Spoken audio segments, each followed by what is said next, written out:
Good day to all our fellow learners, and of course, we are privileged to be guided by our professor today, Mr. Esan. We are Group 2, and we are pleased to present our industry research report on Apple Incorporated. My name is Marjorie, and I am joined by my team members Anjali, Gurpreet, Jatin, Navdeep, Rakshandya, and Rashika. The main objective of our group for this industry research report is to analyze Apple Incorporated's market strategies, financial performance, and competitive positioning to understand its role and future prospects in the technology industry.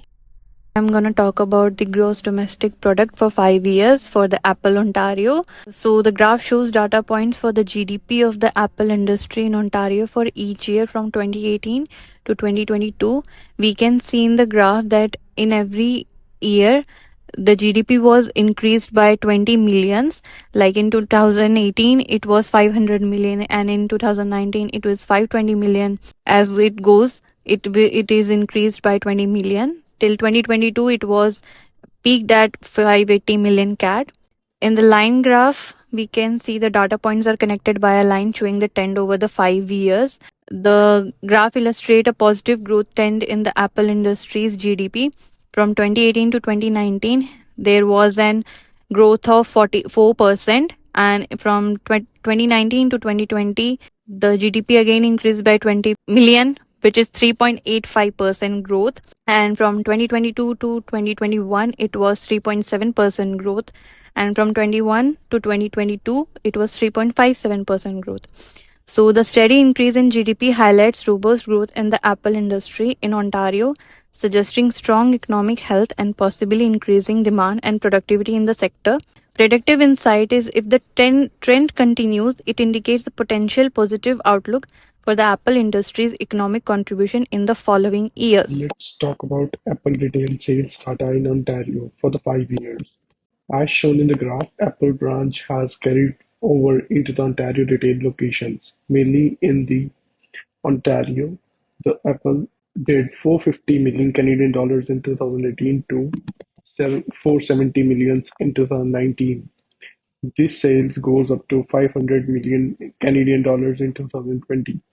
The amount of the sales is gradually increasing due to the COVID reasons. These amount increased up to 560 million in 2023 and incredibly shown an increment with 680 million Canadian dollars in the last year. Gradually, it won't implement a significant and sustainable rise in the Apple retail sales within the Ontario area. This would be the most noticeable year between 2022 and 2023. This graph is shown as a line chart. The data pointers are supplied for each year to allow for an incremental representation of a sales rise. Apple had a very strong expanding marketplace in Ontario and capturing all of the phones and technological devices. Apple sustains over 680 million Canadian dollars in the last year. Moving on is the Apple Incorporated exchange rates in Ontario. The illustrated graph shows the impacts of the exchange rates between the Canadian dollar and the US dollar on the Ontario Apple industry, starting from year 2019 until 2023. From 2018 to 2023, the exchange rate on Ontario's Apple industry had shown a significant impact between the Canadian dollar and the US dollar. For Canadian to US, it started at 1.33 in 2018, dropped to 1.25 Canadian dollar to US dollar in 2021, suggesting a strengthening Canadian dollar. These declines reduce import costs but could possibly make selling abroad tougher. By 2023, it increased to 1.31 Canadian dollar to US dollar, indicating the Canadian dollar had dropped slightly.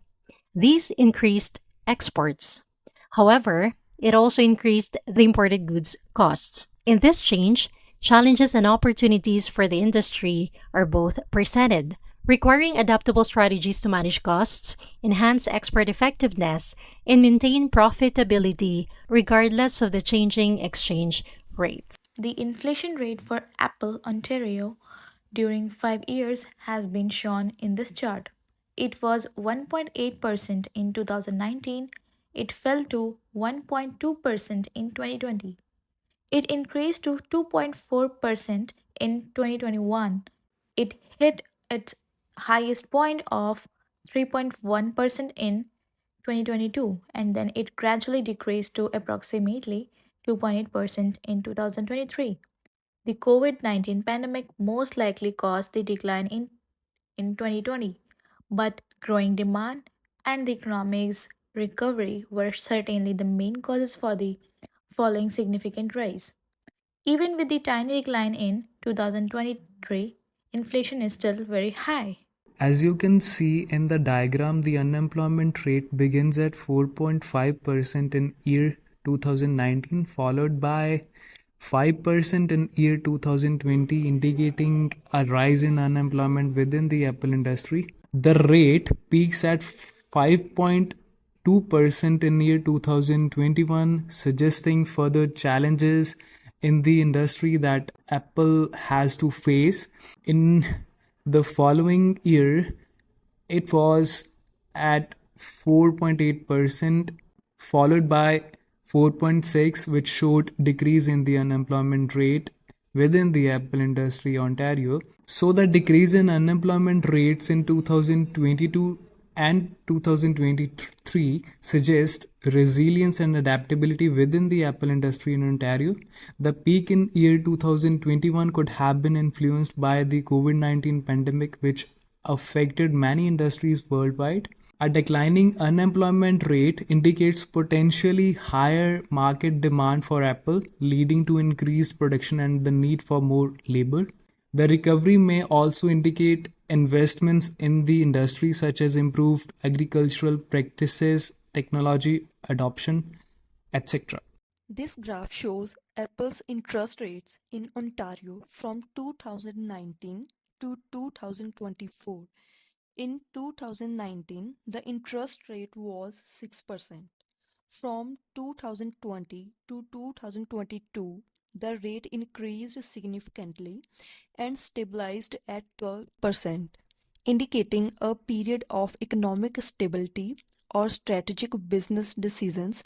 However, in 2023, the rate dropped sharply to 7%, suggesting a shift in economic conditions, market factors, or company strategy.